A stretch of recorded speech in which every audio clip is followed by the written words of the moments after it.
Right, following on from my AT-43 collection, I just thought I'd have a closer look at what's in these boxes. So hopefully I will do a fairly decent job, but I'm not a professional, so who knows how this will turn out as we progress along. So let's have a look. We might start with, of course, these larger ones. Now, this is this chap here. I'm not sure if that's going to pop into focus very well, but that's a prowler. And hopefully if I can get this camera to focus. Yeah, there we go. So this is what the model is. Now, okay, maybe the paint job, maybe I don't really like the orange, but for the fact that we've got a science fiction-y power suit, dreadnought, whatever we'd like to call it, but I think it has a lot of potential to be used in just about any game system. So that's the first one. So hopefully that hasn't turned out too badly. Now the big bloke, I finally got him assembled properly. Now the other day he didn't look quite that, but some gigantic weaponry on his shoulder. Now he, or it, I don't know, I'm going to call it a he, is a vandal.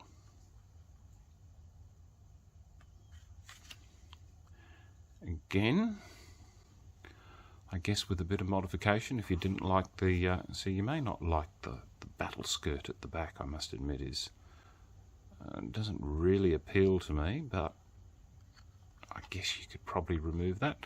As you can see, the model's certainly got a bit of flexibility in it. So I really do like. It's just something different. Again, you know, you can use it for AT-43, or you can use it for any other sort of science fiction-y military game. So that is the Vandal. Let's see if I can get that under there so that I can get a bit of perspective. Then we have, now here's a single model, and that's CNAP's G45.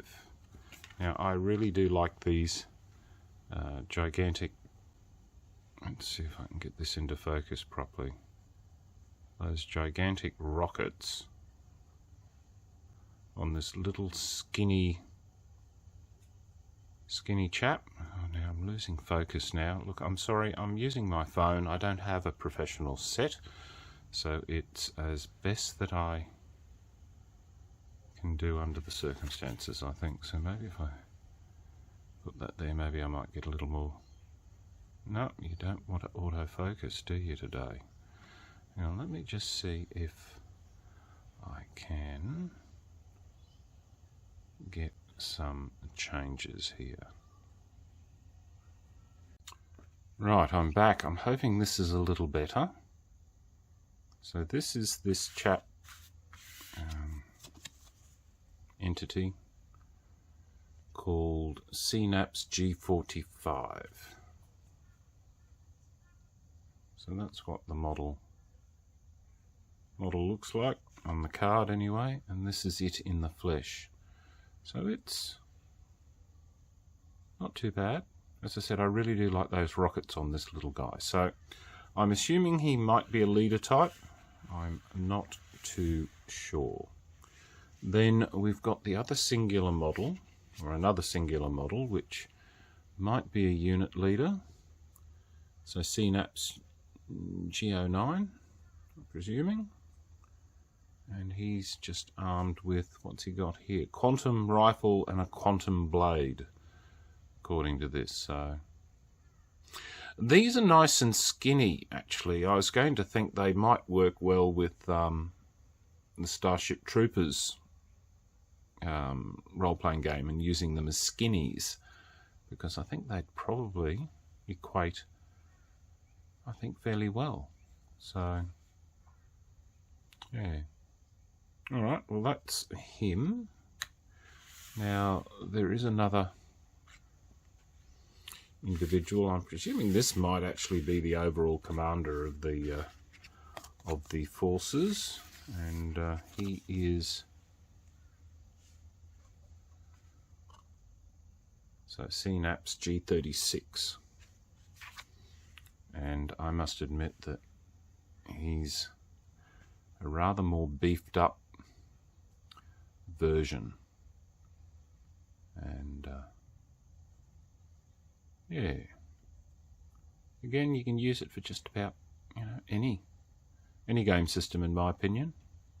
Never played AT-43, as I think I said in my other video. Then you've got a squad of these chaps, warmongers, and they're armed with, accordingly here, pistol and blade. So a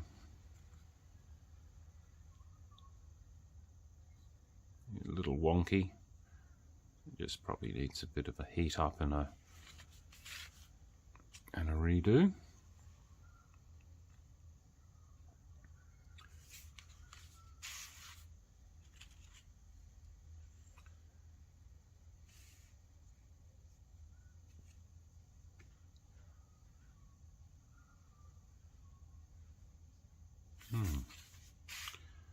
The last chap, which I think is probably the better pose, in my opinion. But there you go, that's those. Then the last lot of these ones called sharpshooters. And 4 seems to be the unit number, so you wonder where their strength comes from. But hey, look, they're good enough to use for any system. There's 4 of those.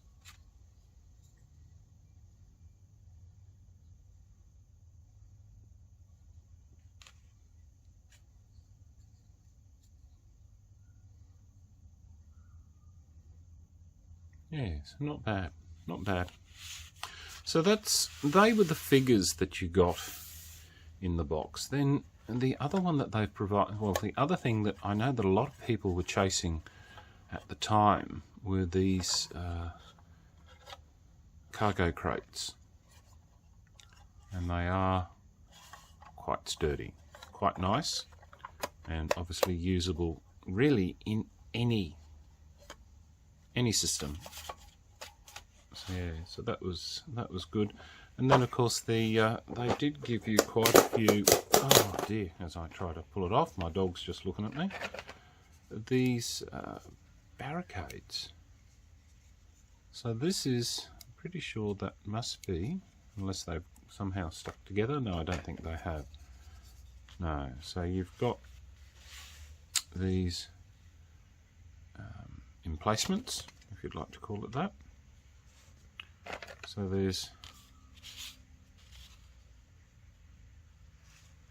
you know, 3 sections of that, where you can run them accordingly. Oh dear, pardon me. Still getting over my flu, but they're quite nice. And when you rank up, look at him behind the barrier. That's, you know, he's there. He's just in line. Then you've got the smaller, perhaps more representational, and that's a small. Yeah, so that's probably a better way to put it. So that's what you'd see if he's behind a low barrier, and above the higher, he's virtually all screened in. Yeah. So that was, so you get, what's that? 1, 2, 3, 4, 2, 4, 5, 6. So you get 6 of these smaller barriers. I guess you could probably run them in a section like that. Once again, usable any game system. I really do like the fact that I try not to get constricted with thinking that there's only one hobby system out there to play, and certainly they are very nice. And of course you've got so many dice. Of course the dragon thankfully is the 6, not the 1.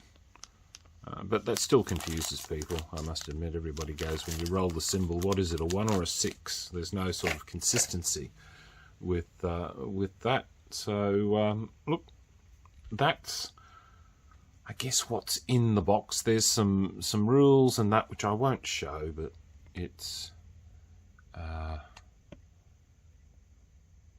2,000 point battle ready force, and hopefully that might be a little clearer. We'll see how we go with feedback this time. So till next time, signing off, the Honourable John.